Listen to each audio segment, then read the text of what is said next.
The last breath the wind was dry and full of dust. The city was silent. Buildings stood like broken bones. The roads were empty, cracked under the hot sun. Nothing was green. Nothing was alive. A woman walked slowly. Her clothes were torn. Her face was tired. In her arms, she carried a small boy. He was no more than 6 years old. His skin was pale. His lips were dry. His eyes did not cry anymore. They only stared. They had not eaten in 3 days. People passed by. Men in dark coats, women with bags of dry rice, children pulling empty carts. No one looked at her. No one stopped. Everyone walked fast, afraid to care. The woman stopped in the middle of the road. Her voice was dry but strong. "Take my life," she said. "Just feed my son." Some people turned their heads for a second, but no one came close. One woman whispered, "Don't talk like that out loud. The drones might hear." Then she walked away quickly. The boy looked up at his mother. His voice was weak. "Mama, I'm cold." She held him close. "I know, baby. Just a little more. Someone will help." But deep inside, she was losing hope. Suddenly, a quiet sound came from behind. A man in a long brown coat stood there. His face was half covered by a mask. His eyes were calm, but sharp. He looked at the woman. Then at the boy. He opened a small metal box from his bag. Inside was a piece of warm bread. Real bread, not the dry government powder, not the fake protein cubes. This was soft, golden. The smell was like a dream. The boy stared at it, frozen. His small hands shook. The man knelt down. He did not say a word. He broke the bread in half, gave one piece to the boy, and the other to the mother. She blinked. "Why?" He looked around, then spoke softly. "Because they won't." The boy ate quickly, quietly. The woman took one bite and began to cry. The man stood. "You can't stay here. Come with me." "Where?" she asked, her voice full of fear. "Somewhere safe." For now, she hesitated. But something in the man's voice felt real. She nodded. They followed him through the broken streets. No one stopped them. No one asked questions. Everyone kept their eyes down. After some time, they reached an old shop with a broken sign. The man knocked twice, then once again. A door opened in the floor. He led them down into the dark. Lights turned on. Small yellow bulbs. There was a bed, a table, some clean water.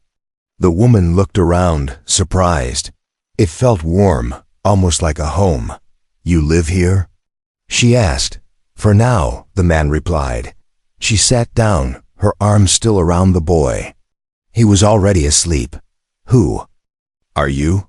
she whispered. The man took off his mask. His face had scars. His eyes were tired. "Someone who used to believe in this world." "What happened?" "I saw what it became." He handed her a blanket. She wrapped it around her son. "Why did you help us?" she asked. The man looked at her for a long time. Then he said, "Because your boy is special." Her heart skipped. "What do you mean?" He didn't answer. Instead, he walked to the corner and pressed a button on the wall. A screen lit up. It showed a map, red dots, moving fast. "They're looking for him," the man said. The woman stood up quickly. "Why? He's just a child." The man turned toward her. "Not anymore." A soft humming sound came from outside. She froze. "What is that?" she asked. "Drones," the man said. "They're close. But they won't find us. Not yet." The woman held her son tighter. She whispered, "I just want him to live." The man looked at the screen. Then at the sleeping child. "Then we need to move. Tomorrow." The woman sat in silence. She looked at her son, peaceful for the first time in days. The man stood at the door, watching the screen. He whispered to himself, "This is just the beginning." The shelter underground. The lights flickered as the metal door closed behind them. The sound of the city above faded. It was quiet now. Too quiet. The woman sat on the edge of a small cot, her arms still wrapped around her son. He was sleeping, holding the last piece of bread tight in his hand like treasure. The man moved without making much sound. He pressed buttons on the wall. Screens lit up, showing different views of the street above, black and white footage from hidden cameras. "You're safe for now," he said without looking at her. She watched him carefully. "Who are you really?" He paused, then turned toward her. "I used to work for the Corps." She blinked. "You mean the government?" He nodded. "Before it fell apart, before they started hunting their own." She stood slowly. "Why were they hunting you?" He pointed to a large metal door at the back of the shelter. "Because of what's behind that." She stared at the door. It had no handle, only a small red light on its side, blinking slow. "What's in there?" she asked. He didn't answer right away. Instead, he walked over to the boy, checked his pulse gently, and nodded. "He's stronger than he looks." The woman frowned. "You said he's special. What did you mean?" The man sat on a small chair and finally looked her in the eye. "Your son is not sick. Not normal either. You've seen it, haven't you? His skin, it shines sometimes. His dreams, they burn light into the walls." She gasped. "How do you know that?" "Because I helped make him." Silence. Her breath caught in her throat. "You're lying," she whispered. The man stood slowly. 10 years ago, a secret program started. They wanted to build something beyond human. Something that could survive this dying planet. Something that could heal it. But instead of saving the world, they tried to control it. He walked to the wall and pulled down a cloth, revealing a small photo. It showed scientists in white coats. One of them was him, younger, cleaner. The other was her. She staggered back. "That's not possible. I was just a nurse. You were chosen. You just don't remember. They wiped your memory when you escaped. The pregnancy was part of the trial." She covered her mouth. Her legs shook. "But why? Why would they make a child like this?" The man replied, "Because the planet is dying. Food is gone. Air is poison. They thought, if we can't fix the Earth, we'll fix the species. And now they want him back?" He nodded. "They found out he survived, and they'll kill anyone who hides him." The boy stirred in his sleep. His hands began to glow, faint, like soft stars under his skin. The woman dropped to her knees. "What is he becoming?" "Something new," the man said. "Maybe something better." Suddenly, a loud beep filled the shelter. The screens flashed red. "Motion sensors," he said quickly, standing up. "Someone's above us." The woman stood too. "Is it them?" He didn't answer. He ran to the back and placed his hand on the metal door. A light scanned his palm. The door slid open with a heavy hiss. "Come," he said. "Bring the boy." "What's in there?" she asked. He looked back, serious. The real shelter. This was only the first layer. She carried her son, and they entered. Inside was something she never expected. Plants. Real plants. Green. Alive. Growing in glass. Tubes with blue lights above them. Small trees, vegetables. Even water flowing through silver pipes. The boy opened his eyes and smiled for the first time in days. "Is this real?" the woman asked, her voice cracking. "Yes," the man said. "This is what the world used to be. And what it can be again." "But how?" "I've kept it alive, waiting. For him." She turned. "For my son?" "No," he said quietly. "For our future." Before she could respond, the door slammed shut behind them. From above, loud crashing sounds echoed. Someone had found the first shelter. The man looked up at the ceiling. "We have to move again, but this time we go deeper." "To where?" she asked. He smiled for the first time. "To where the last light still burns." The boy who glows the deeper levels of the shelter were cold, but clean. The lights were soft and white. glowing from the ceiling like artificial stars. The air smelled strange, like metal and flowers. The woman sat beside her son. He was awake, now quiet, but alert. He stared at the glowing plants around him. They seemed to respond to his gaze, bending slightly, moving in ways plants should not. She touched his forehead. "Are you feeling better?" He nodded. "I had a dream, Mama." "What did you dream?" He looked around carefully. There were people, but not from here. They had silver eyes. Before she could ask more, the man entered the room. He was holding a tablet, his face more serious than before. "I need to run a scan," he said. The woman stood, nervous. "On him?" "Yes. His cells are changing, faster than expected." She frowned. "Changing how?" He didn't answer. Instead, he placed small sensors on the boy's arms. The tablet beeped. Strange shapes danced across the screen. The boy didn't flinch. He only looked at the man with quiet eyes. "Does it hurt?" the man asked. The boy shook his head. "No, it feels warm." The scan finished. The man stared at the screen, silent. "What is it?" the woman asked. The man turned the screen toward her. "His blood isn't human anymore," she gasped. "What?" "Not fully, at least. Look here." He pointed to a moving shape on the screen. A glowing pattern, pulsing slowly. "That's not from Earth," he said. The woman backed away, shaking her head. "That's not possible." "It is," the man said calmly. "He carries something we tried to create in the lab. Something we thought we failed at." "You used alien DNA?" she asked, horrified. "No," the man said. "We didn't find it. It found us." There was a long silence.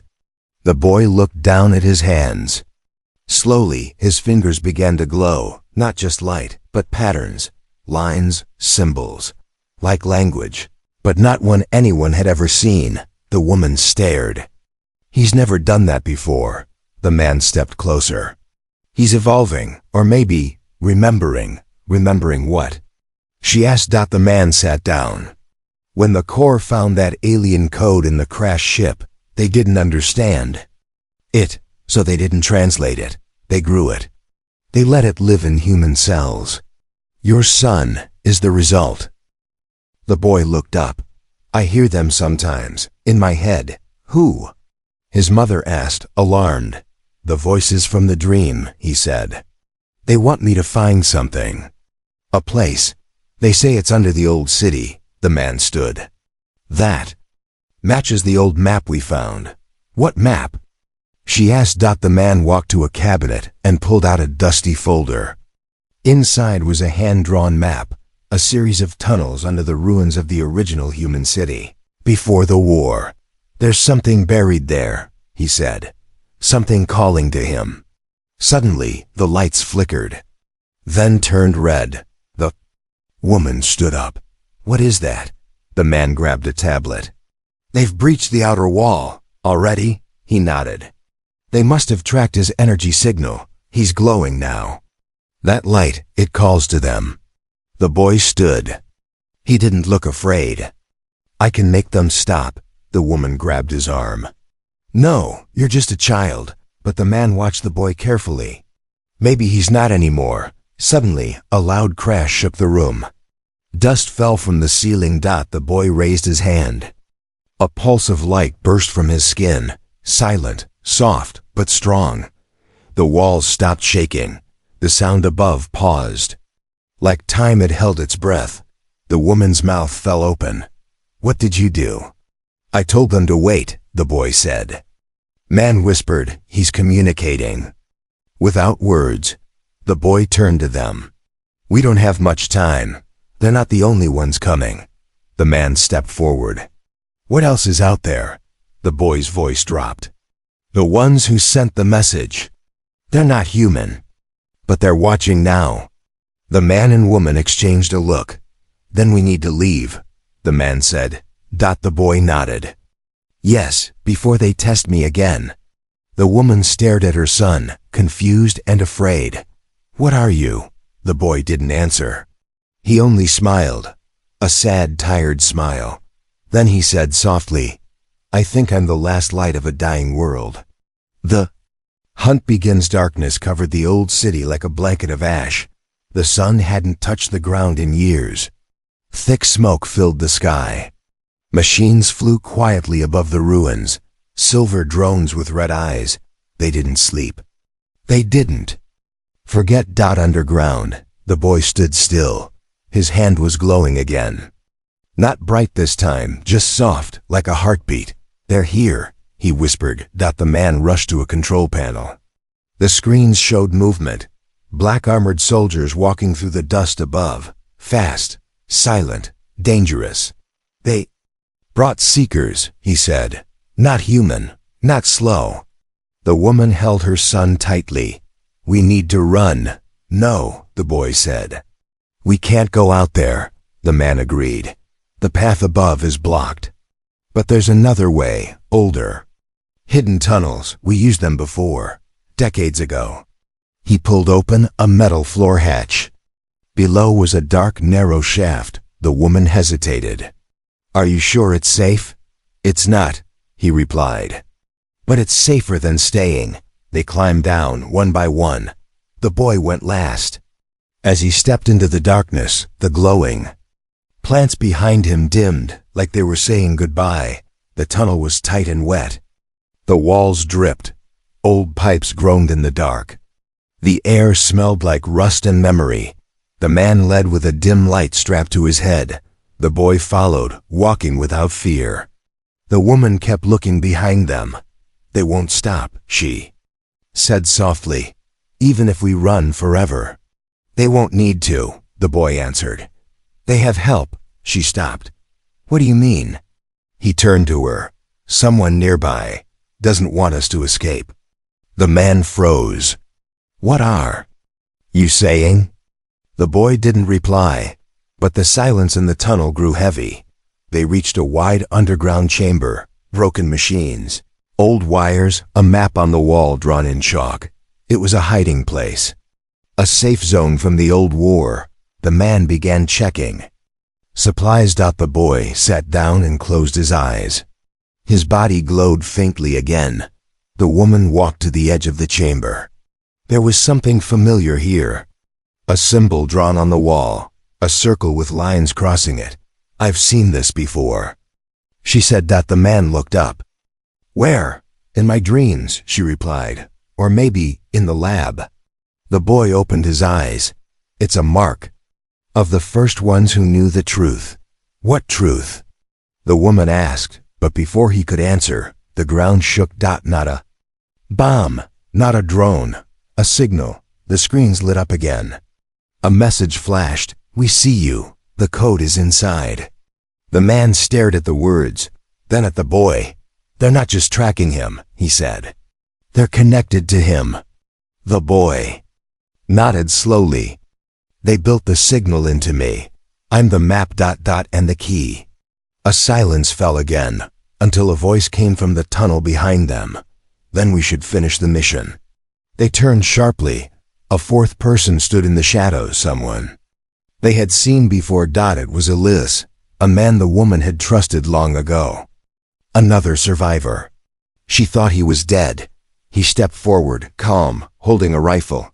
"You led them here," the man said. Elias smiled. "I led you here. There's a difference." The woman stepped in front of her son. "You said you were with the rebels." "I was," Elias said. "But the rebels lost.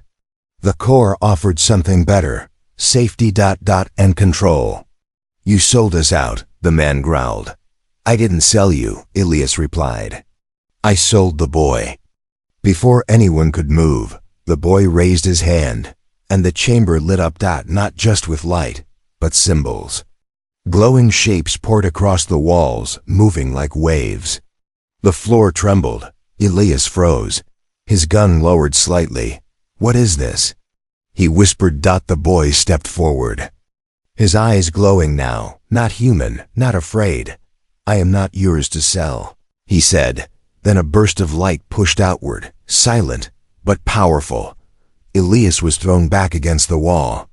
His gun shattered. The man pulled the woman and the boy into the next tunnel. "We can't stay," he shouted. "He's waking up too fast."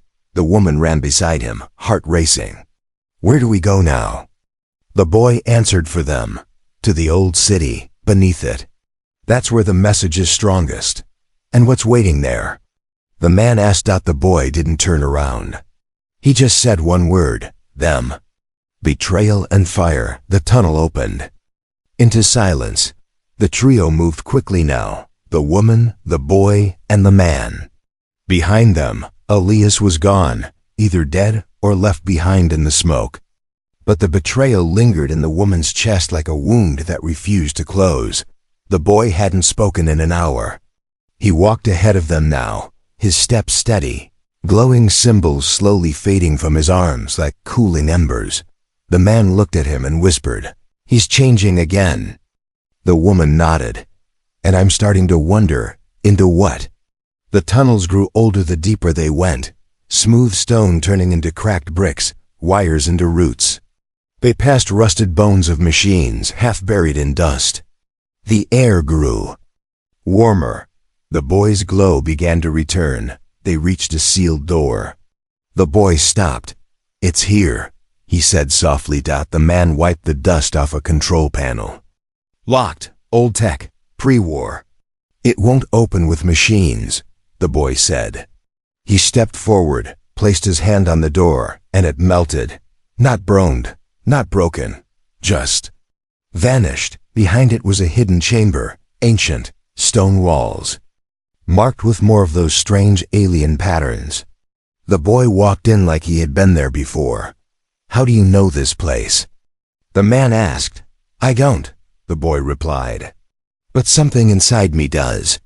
The woman followed slowly, her hand resting on the wall. The air here was thick with memory and fear. In the center of the chamber, there was a chair. Not a normal one, smooth, metal, shaped like it had been grown instead of built. Black vines wrapped around its base. Lights pulsed beneath it like a slow heartbeat. The boy approached it.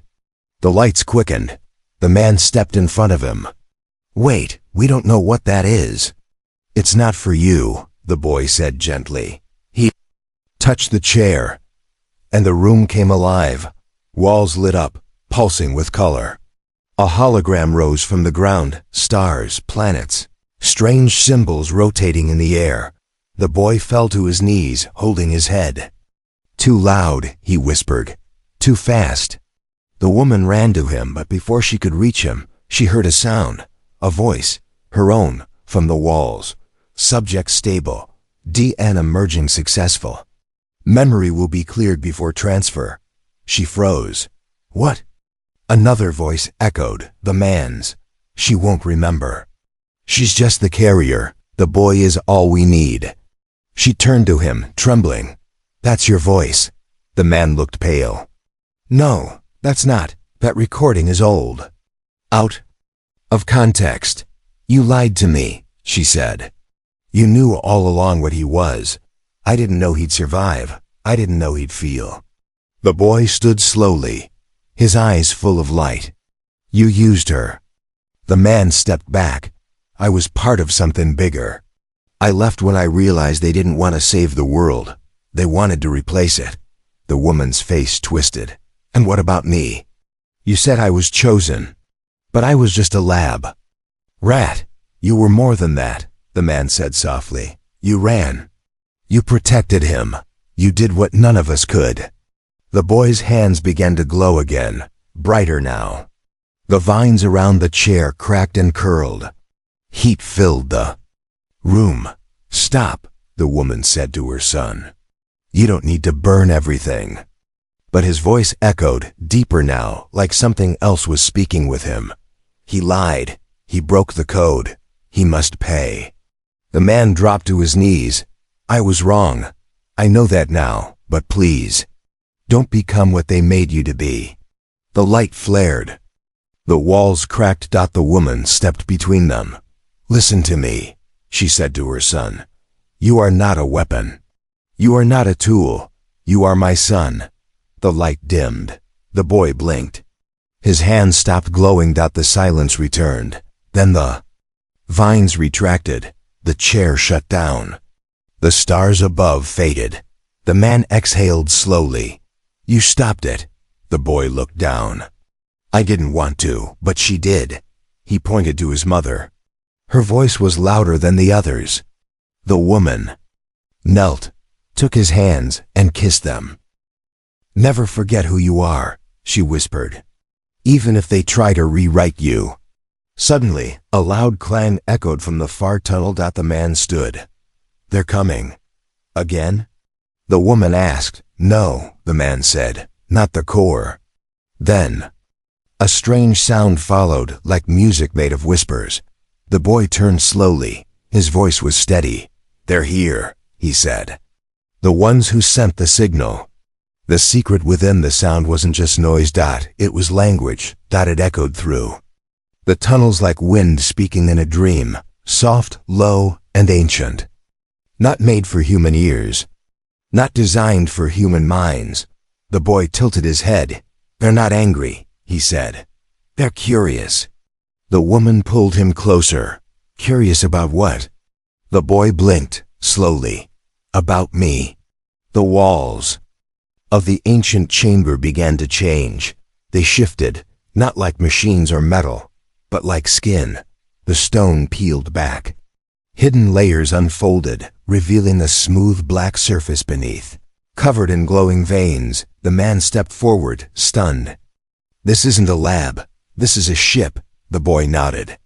It was never buried. It was waiting. The woman stared. Waiting for what? The boy's voice dropped to a whisper. To remember what it was. Suddenly, the symbols on the walls flared bright, like fire in zero gravity, and a shape rose from the center of the room. A pod, closed, pulsing with light. The boy walked toward it. The woman tried to hold him back, but he moved with purpose. This is mine, he said. This is where it began. The man gasped. That's the seed chamber. He turned to the woman. Inside that pod is what the core was trying to find for years. Not a weapon, not a machine. A message. A message? She asked. No, the boy corrected. A question. They both stared. The pod cracked open, not violently, but like a flower blooming. Inside was a mirror. Not of glass, not of silver, but a living reflection. The boy looked into it and saw another version of himself. Older, taller, alien. Not human, but not entirely different either. It looked back at him. And then it spoke. You were never made. You were unlocked. The boy trembled. The man stepped forward. What does that mean? The reflection spoke again. You are not a test. You are a reply, the woman whispered. A reply to what? The chamber grew quiet. And then, from all around them, a voice filled the air. Not in words, but in feeling. Deep, sad, beautiful. The boy translated. Earth cried out. And something heard. Not gods, not monsters, just survivors. Far, older than time. They sent the code, not to save us, but to ask if we were ready to be more. The man fell silent. We were never the center of the story. No, the boy said. We were the question. I am the answer. The mirror melted. And beneath it, a star map appeared. Planets, routes, paths, through space and memory. The woman's eyes filled with tears. All this time, you were never just ours. The boy looked at her gently. But I was never not yours, either. Suddenly, the lights dimmed. The ship groaned. The man turned to the ceiling. They found us. The core is here. Footsteps, shouts, the hiss of machines. The woman grabbed the boy's hand. We have to go. But the boy didn't move. I can't, he said. Not yet. There's one more lock left, and it's not outside me, it's inside. He touched his chest. Something they buried. Something they were afraid I'd find. The woman cried. What are you saying? The boy looked at her, softly, lovingly. You didn't carry me. You created me. She froze. What? I thought I was born, he said. But I was built by your voice, your cells, your love, your memories. You weren't the experiment. You were the architect. Tears ran down her cheeks. But I remember holding you, she whispered. Feeding you, rocking you to sleep. You did, he said. But not as my mother, as my creator. You gave me form. You gave me feeling. You gave me heart. The man stood frozen. And now I choose what to become. The chamber opened. A beam of white light shot into the sky, straight through the city's crust. It called out, not to the core, not to Earth, but to them. The ones watching from somewhere else. The boy stood in the center. The core soldiers burst in, weapons ready. But they stopped when they saw him. He glowed with starlight now. His body no longer small. He was rising slowly like gravity had let him go. The woman reached out. Please. He looked back at her. You didn't lose a son. You gave birth to something beyond. And then he smiled, a real human. Smile, I'll come back. When the answer is complete. He vanished into the light. He gave them a home. The light was gone. The sky above the city turned gray again. The wind whispered through ruins. The core soldiers stood still, not because they were ordered to, but because something inside them had changed. The boy was gone, but the feeling he left behind remained. The woman sat alone in the now empty chamber. The mirror was dark. The symbols had faded. Even the glowing plants had withered back into the stone. The man stood near the tunnel entrance, watching the silent soldiers withdraw. Not one had fired a shot. Not one had spoken a word. What did he do to them? The man asked. The woman looked up. He showed them what silence sounds like. Weeks passed. The core fell. Quietly, as if it no longer had a reason to stand.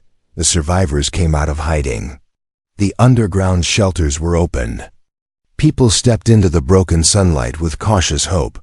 The woman stayed behind. She spent her days in the place where her son had vanished, tending the dead plants, brushing dust from the old symbols, listening for any sign of him. The man visited often, but he didn't speak much. They had seen something together that no words could hold. Then, one morning, the vines began to grow again. No lights. No music. Just a slow green leaf pushing through cracked stone. The woman touched it gently. And for the first time in years, she smiled. The stars had changed. Astronomers, what few remained, began to notice patterns above Earth that didn't match any known chart. New constellations. A signal written across the sky. And then one day, a ship came. It didn't land. It didn't threaten. It simply hovered in the sky for 3 days. Then it opened. And from it came a message, not a broadcast. Not a sound, a presence. A boy stepped down, older now, taller, eyes bright like twin suns, but still. Him. He walked alone through the old city. People gathered in silence, watching him pass. He reached the center, where his mother waited. She was older, worn by time and grief, but when she saw him, she did not cry. She simply whispered, I knew you'd remember the way back. He nodded. I told you. I'd come when the answer was complete. What was the question? She asked. He looked at the faces around them. Survivors, fighters, children. Then at the stars above. The question was, can humanity rise without forgetting how to be human? And the answer? He smiled. It was you. He didn't come back to rule or to command. He came back to build. With him came others, beings who looked different but carried the same light in their eyes. They didn't conquer. They taught. They helped plant seeds in the ruins, brought clean water to old rivers, turned silence into song again. And the woman, she was no longer just the mother of the boy. She became something greater. She became the bridge. One evening, Children gathered around her. Is it true? One asked. You gave your life for him? She smiled. No, I gave him hope. And he gave it back to all of you. Another child whispered. What was his name? She paused. He didn't need one, she said. He was the answer, and now ... you are too.